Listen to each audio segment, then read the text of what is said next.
So I feel like there are many of us who are in the middle of so many storms and so many battles and not quite sure what to connect to. Um, like there's passions and like jovial energy surrounding what it is that you desire and what it is that you want to manifest and what it is that you want to create and what it is that you feel as though you have been called to embark on.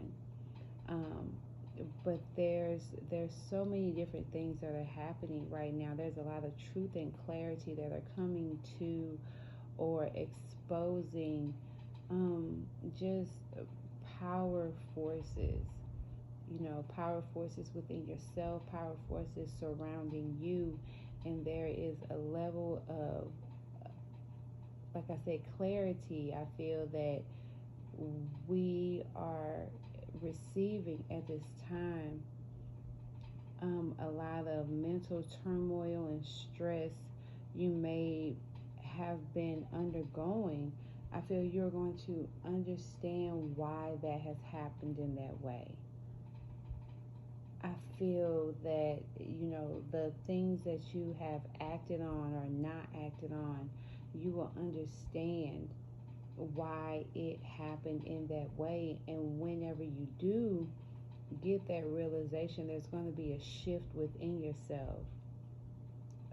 I do feel that once you figure it out, you're going to be like a bit disappointed, or there's going to be like a bit of like somberness or a bit of grief um, surrounding it, a bit of, I can't even think of the word right now, but yeah, grief is the word really.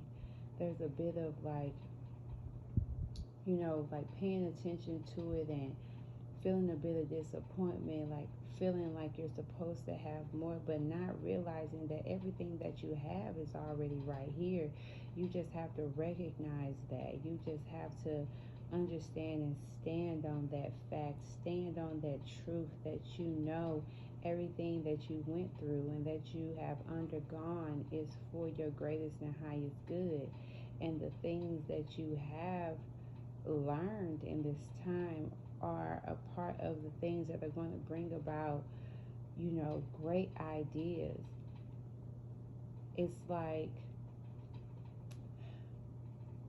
the message is already there, but at the same time, you're looking for the message to be delivered to you in a different way, but you're not realizing that you're holding what it is that you need already right now in your hands.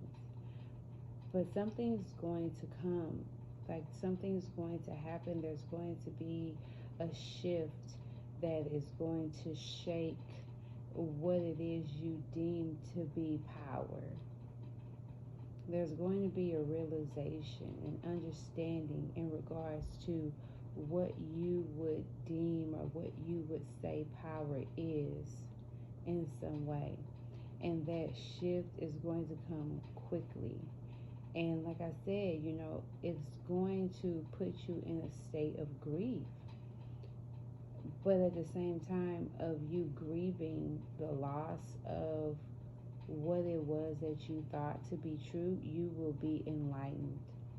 And you have to always remember, or you have to remember at this particular time, that your enlightenment, like you hold the power, you hold the key in regards to this entire matter.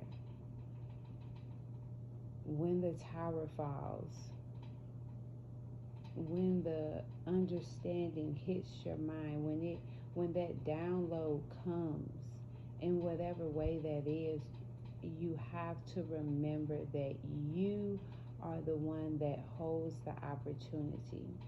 You also need to understand and recognize that what it is that you are doing is what it is that you are supposed to be doing.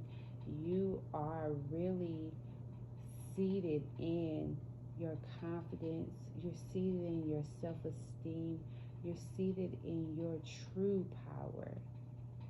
Like that energy is here, but we have to recognize that when we shift between what was supposed to be or what we thought was supposed to be, and we truly understand what really is, that we go through like a death and rebirth.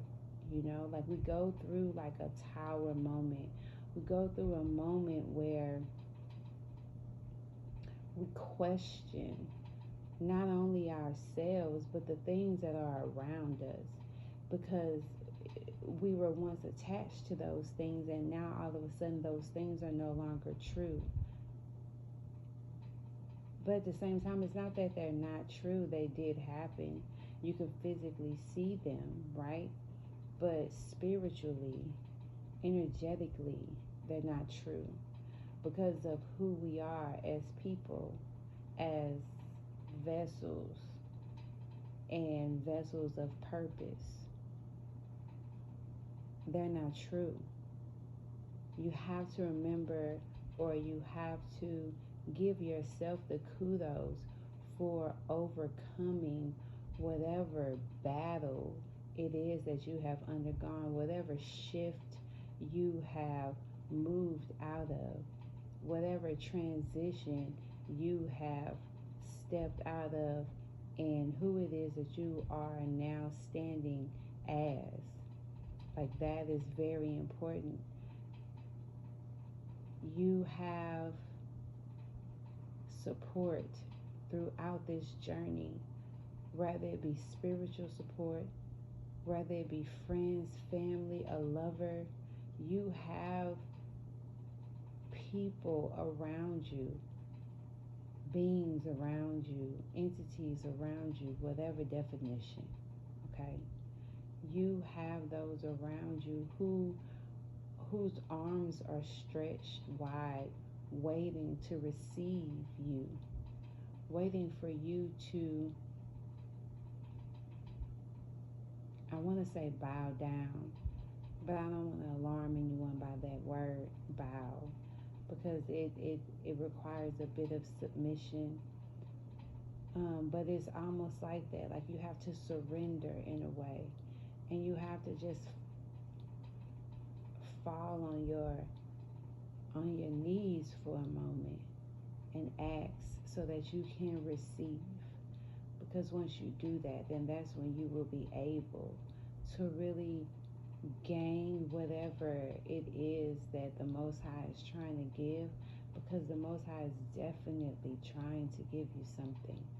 And the thing is that in order for you to receive it, you have to work in partnership. You have to work in partnership with the Most High. That's the only way it's going to work. There's nothing in this world that survives without partnership in some fashion. Trees don't continue to grow without rain, and without sun, and without air. Flowers don't bloom without the same thing. Babies aren't created without an egg and sperm. Your body cannot continue to function without water, without emotion, without love.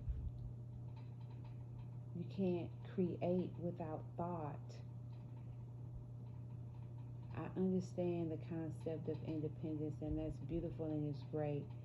And I'm not at all saying that being independent is wrong in any way, but you have to recognize that even in your independence, partnership is still there.